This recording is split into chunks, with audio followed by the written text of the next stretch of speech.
So you heard from the unions. What about the social or psychological impact that COVID-19 has had? You heard from Nomusa, they're calling for better, more psychosocial support at schools. It's, you know, one of the lessons, I guess, that the COVID-19 pandemic has taught us over the last year. Look, the 2020 class will hear how they fared in their final exams. Basic Education Minister Angie Motshekka will announce their results this afternoon. The class of 2020 has had a tough year. A lot of interruptions, a lot of uncertainty due to the COVID-19 lockdown, pandemic, exam papers being leaked. But how does it play in terms of the emotional and psychological impact of learners? Let's get the latest now. Let's find out. Let's bring in the chair of the Department of Psychology of Education at the University of South Africa, Professor Ramodungoane Tabane. Professor, always a pleasure having you on the program. Thank you very much indeed for your time. Thank you for having me. Always a pleasure being on your program as well. Give us a sense, from your opinion and your research, and your experience with learners. What are they going through now, just hours before these results are released? Well, remember, this is a life-changing moment, and there is feelings of excitement, there is feelings of anxiety, there's feelings of the unknowns and the fear and all that as in what's going to happen to them, coupled with the fact that they had to write under conditions that were totally abnormal. And the abnormal that was neither the work of the government, nor the work of their parents, nor even themselves. They didn't contribute to this. It's just a pandemic that happened, and it's all uncertainties. Yeah. A lot of students would make it, would be successful, would have passed their matrics. Some wouldn't.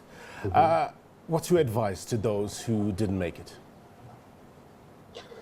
Look, it's always better to know that when you take up a activity life-changing like this, that you can make it or you might not make it.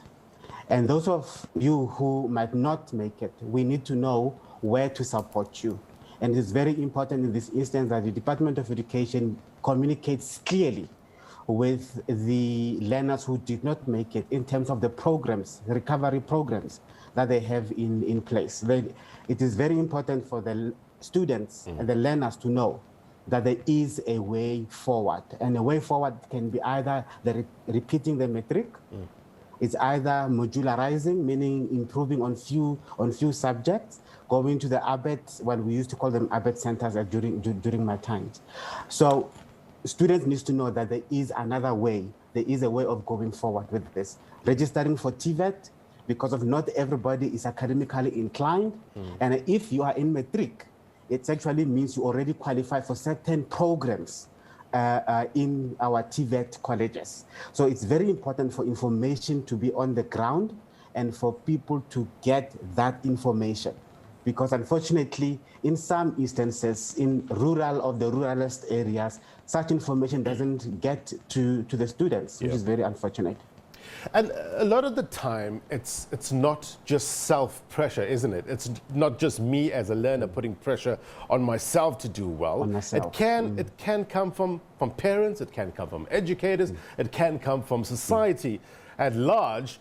What's the lesson here, and what's the advice to those that think they mean well? I mean, I want my son, my 9-year-old son, to do well at grade 4.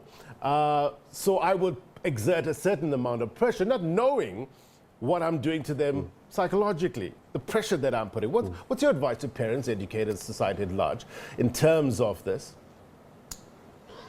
Let's not only talk to the negative of it. The fact that you're putting pressure on your son is because you want what's best for your son. Correct.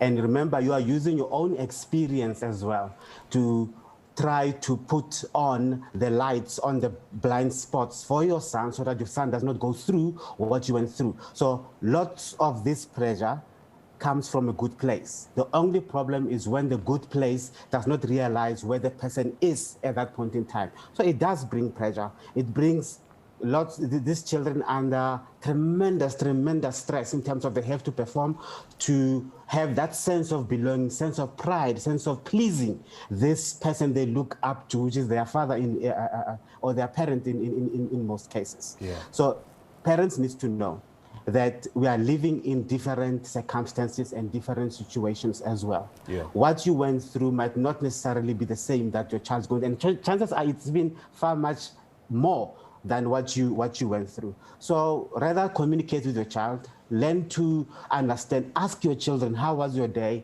What is it that you want to do? Look for the blind spots, because they'll be telling you about all this gory and rather all this glory work opportunities and dreams, and yet they are gory when you, as a parent, you look at them. Yeah. So it's almost important for you to communicate and know where your child is. She has failed matric. Say the results come like that after the announcement. Now you have to sit with your child and say, listen, this is the reality. This is what happened. Now, where do you think we should go forward? I said we, not you. We should go forward from henceforth. And then you listen. Then if the stories are still pie in the sky, you need to bring them back down and say, but hold on, there are these opportunities. Can you not consider this? Can you not consider? Because you need to have their buy-in in everything that they do. Being realistic, being practical is key, isn't it? Also, something I think that is very important, Prof, is the recognizing the stages that it takes, that you need to go through as a learner in order to bounce back. Talk to us about the different stages that a learner who has not made it, who has failed matric, what sort of stages do they go through to get to that point where they, accept the reality of what has happened and prepare to move on? Take us through that process. Look, at the beginning, like any other, it will be shock. When the results come, they will, as you said earlier on, it will be the matter of self-blame or the matter of I have failed my parent. And at that stage will take a long time for them to move out of it, because they will be questioning themselves what went wrong. And then they might at some point try to blame the outside factors.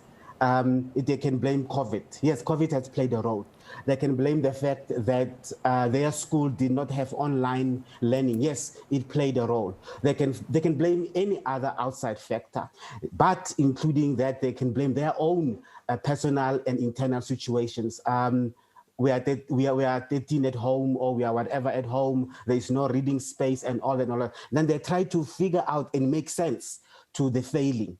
Then they will move to, once they have those conversations with people in the know, the mediator between the unknown and the know, that look, it does happen. Failure is part of life. They will move into that, trying to understand and say, however, I didn't fail so many subjects. I can improve on this one, or maybe I can go and repeat. Now they're starting to negotiate with the reality of a fail and the possibility of a new chance and going forward. And that's the most important stage that they will be in, because that's where now a person who knows and a person who is patient and empathetic enough with the situation to be able to negotiate and communicate. Remember that they can still talk unrealistic dreams and unrealistic selves. I mean, you have seen that you cannot perform at 60 on this particular subject, and it is this particular subject that you want to follow, and it is key and a prerequisite into a particular degree. So now, what else can we use with the mark that you are getting of this subject that is close to? For instance, being a lab assistant rather than a laboratory technician, being a dental assistant rather than a dentist. So those are the things that, in this instance, now you need to negotiate and communicate with them. And career guidance, education psychologists are very important and very critical at this stage in life. Professor Ramodungoane Tabane, we thank you very much indeed for your salient advice, important perspective. Good health to you and your family. Be well. Good health to you too, sir. All right. The professor is the chair of the Department of Psychology of Education at the University of South Africa.